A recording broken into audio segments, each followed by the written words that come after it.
नमस्कार, मी ॲस्ट्रोस्मिता गिरी. आज आपण दिवाळीतल्या धनत्रयोदशीची माहिती पाहणार आहोत. धनत्रयोदशी आपण सगळेच जण साजरी करतो पहा.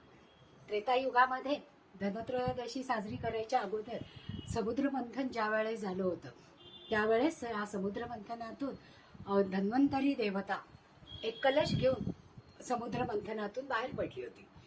धन्वंतरी देवता ही देवांची वैद्य आहे पहा. आणि धन्वंतरी देवता निघाल्यानंतर 2 दिवसांनी लक्ष्मी मातेचं आगमन समुद्रामधून झालं, समुद्रमंथनातून. म्हणूनच लक्ष्मी पूजेच्या आधी 2 दिवस धनत्रयोदशी आपण साजरी करतो. धनत्रयोदशीच्या दिवशी धन्वंतरी देवतेचं आपण पूजन करतो. धन्वंतरी देवता ही जशी औषधांची देवता आहे, म्हणजे चिकित्सा शास्त्राचा अभ्यास करण्यासाठी विष्णूंनी हे अंशरूप घेतलेलं आहे धन्वंतरींचं, की ज्याच्यामुळे जगातल्या सगळ्या लोकांना आरोग्यपूर्ण सौख्य मिळण्यासाठी आणि ते अखंड आरोग्यात राहावे याच्यासाठी जी चिकित्सा करण्यात येते त्याचे ही देवता आहे. आणि त्यांना अशी मान्यता आहे की ते देवांचे वैद्य आहेत. मग त्या दिवशी आपण कृतज्ञता म्हणून आपल्या आरोग्याची जे काळजी घेतात त्या डॉक्टरच्या प्रती म्हणजेच धन्वंतरी देवतेप्रती आपण कृतज्ञता म्हणून धन्वंतरी देवतेची पूजा करतो. या धन्वंतरी देवतेची मूर्ती असते पहा, हातामध्ये अमृत कुंभ घेतलेले. या अमृत कुंभामुळे देवता अमर झाल्या. तसंच या देवतांनी म्हणजे धन्वंतरी देवतेनी तयार केलेले काढे, औषधं किंवा विविध प्रकारच्या पद्धती औषधांच्या, त्याच्यामुळे आपलं आरोग्य हे अतिशय उत्तम राहतं आणि आपण आरोग्यपूर्ण जीवन जगू शकतो. म्हणून धनत्रयोदशीच्या दिवशी सगळ्यात पहिल्यांदा धन्वंतरी देवतेची पूजा करतात. त्याचबरोबर व्यापारी लोक आपल्या व्यापारासाठी लागणाऱ्या वह्या, चोपड्या, पावती बुक यांची खरेदी धनत्रयोदशीच्या दिवशी करतात, की ज्याची पूजा करून ते आपल्या घरामध्ये आणलं जातं पहा. आणि ते आणताना घरातला प्रमुख म्हणून ती ज्या दुकानामध्ये पूर्वापार चालत आलेल्या वह्या खरेदीचं दुकान असतं तिथूनच या वह्या खरेदी केल्या जातात.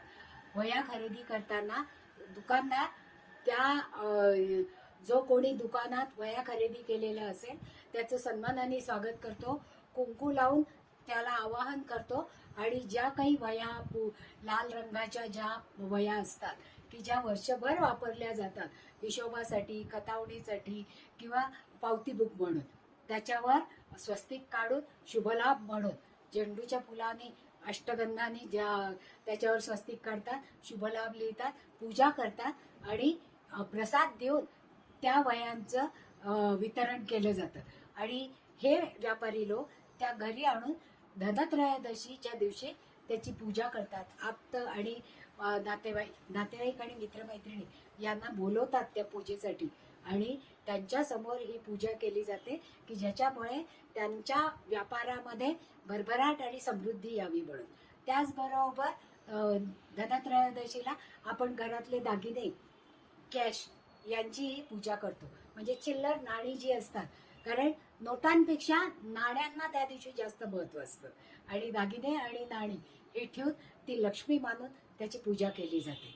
आणि या अशी प्रथा आहे की धनत्रयोदशीच्या दिवशी ज्या ज्या लोकांना ज्यातून आपण चांगलं अन्न बनवतो, मग सोन्याचं असेल, चांदीचं असेल, पितळेचं असेल, काशाचं असेल किंवा तांब्याचं असेल, या 4-5 धातूंची खरेदी त्या दिवशी करतात. भले अगदी छोटी का होईना पण ती खरेदी त्या दिवशी केली जाते. मग ती निरांजनाच्या स्वरूपात असेल, ताटलीच्या स्वरूपात असेल किंवा वाटीच्या स्वरूपात असेल किंवा स्वयंपाकासाठी लागणारी पितळ किंवा तांब्याची भांडी खरेदी करायची असेल तर ती त्या दिवशी केली जाते, कारण त्याच्यामुळे घरातली अन्नपूर्णा खुश राहते. म्हणून हे धातू धनत्रयोदशीच्या दिवशी खरेदी करणं आवश्यक आहे असं आपल्या ऋषीमुनींनी लिहून ठेवलेलं आहे. मग याच धातूंच्या मध्ये जेव्हा आपण वेगवेगळ्या राशीचे लोक आहोत, 12 राशी आहेत, म्हणजे मेष आणि वृश्चिक ही मंगळाची रास आहे, त्यांनी तांब्याचा धातू खरेदी करावा. वृषभ आणि तुळा या लोकांनी चांदीची भांडी खरेदी करावी किंवा चांदीची वाटी निरांजन खरेदी करावं. त्याचबरोबर कर्केच्या लोकांनी चांदी खरेदी करावी, सिंहच्या लोकांनी सोनं किंवा तांब खरेदी करावं, कन्या आणि मिथुनच्या लोकांनी काश्याची खरेदी करावी, आणि मकर आणि कुंभच्या लोकांनी स्टील किंवा लोखंडाची खरेदी करावी, आणि मीन आणि धनु या राशीच्या लोकांनी त्या दिवशी छोटं का होईना पण सोन्याचं किंवा तांब्याचं काहीतरी वाटी निरंजन खरेदी करावं, ज्याचा वापर धनत्रयोदशीच्या दिवशी पूजेमध्ये केला जाईल. धनत्रयोदशीच्या दिवशी धन्वंतरींना धने आणि गूळ याचा प्रामुख्याने नैवेद्य दाखवला जातो. धनेच का बरं? धने हे पटकन उगवणारं, म्हणजे प्रसरण पावणारं, प्रगती करणारं, आरोग्य देणारं असं झाड आहे की ज्याच्यामध्ये सगळे मिनरल्स आहेत. म्हणून धने आणि गुळाचाच नैवेद्य धन्वंतरींना दाखवला जातो की जे औषधी आहेत, ज्याच्यामध्ये सगळे मिनरल्स आहेत आणि आपल्या शरीराला पौष्टिक अन्नधान्य मिळावं किंवा पौष्टिक आहार मिळावा म्हणून त्याचा वापर केला जातो. आणि त्याच्यामुळे आपलं आरोग्य हे चांगलं राहतं. कारण आपण कृतज्ञता म्हणून त्या दिवशी धन्वंतरी देवतेची पूजा करतो पहा. मग प्रसादही हा तसाच दिला जातो. लाया, बत्तासे, धने आणि गूळ यांचा वाटप प्रसाद म्हणून केला जातो. आता जी पूजा मांडतो आपण त्याच्यामध्ये स्वस्तिक काढून, गव्हाचं स्वस्तिक काढून त्याच्यावर कलशाची स्थापना करतो. आणि कलश म्हणजे लक्ष्मी आणि विष्णू याचं एकत्रित रूप आहे. त्या कलशावर एक नारळ ठेवून त्याच्यात आंब्याची पानं किंवा खायची पानं घालून त्याच्यावर कलश, त्या कलशामध्ये हळदी, कुंकू, एक नाणं, सुपारी आणि हळकुंड घातलं जातं. आणि कारण लक्ष्मीला हळकुंड अतिशय प्रिय आहे. हळकुंड हे शुभ आहे. आणि आता जेव्हा आपण हळकुंड वापरतो पूजेमध्ये त्यावेळेस आपल्याला गुरुबळ, गुरु हा शुभ ग्रह आहे जो भरपूर प्रमाणात आपल्याला सगळं काही देतो. म्हणून हळकुंड हे पूजेत असणं लक्ष्मी पूजनाच्या किंवा धनत्रयोदशीच्या पूजनामध्ये ते अत्यंत आवश्यक आहे असंच मानलं जातं आणि त्याप्रमाणे आपण त्याचा उपयोगही करतो. आता जेव्हा या सगळ्या पूजा मांडल्या जातात तेव्हा नैवेद्यासाठी जी धातूचं भांड किंवा धातूचं निरंजन, धातूची ताटली आणली असेल त्याच्यामधूनच धन्वंतरींना नैवेद्य दाखवला जातो.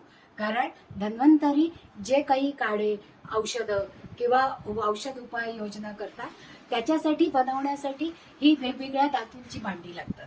म्हणून त्या दिवशी कुठला ना कुठला तरी धातू घेणं आवश्यक आहे असं आपल्या ऋषीमुनींनी सांगून ठेवलेलं आहे.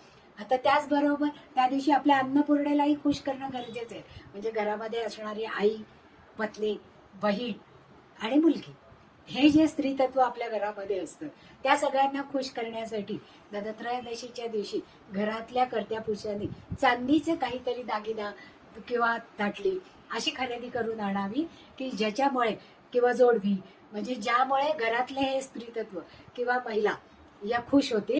त्याचबरोबर धन्वंतरी देवतेसमोर खायचं पान एक ठेवायचं आणि त्याच्यावर मध घालायचं. मध हा आरोग्याला सगळ्यात चांगला आहे.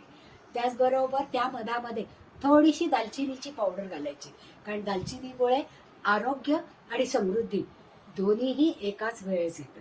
त्याचबरोबर नागकेशर जे लक्ष्मीला खेचून आणतं ते नागकेशर, एक चांदीचं नाणं आणि एक हळकुंड आणि गोमती चक्र जे समुद्रातून मिळालेलं आहे असं 5 गोमती चक्र तिथे देवापुढे अर्पण करावी. म्हणजे धन्वंतरी देवतेला की ज्याच्यामुळे आपलं आरोग्य वर्षभरासाठी अगदी व्यवस्थित आणि चांगलं राहील.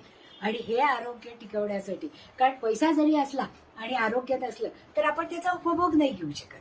म्हणून ही कृतज्ञता म्हणून आपण धन्वंतरीची पूजा करतो आणि त्याला हे सगळं आवश्यक असणारं अर्पण करतो.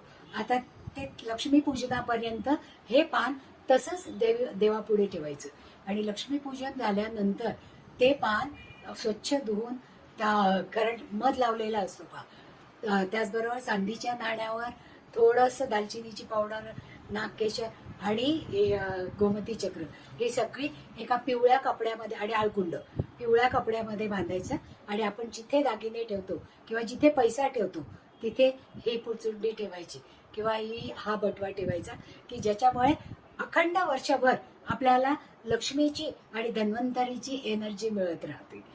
तर आज आपण इथे थांबूया.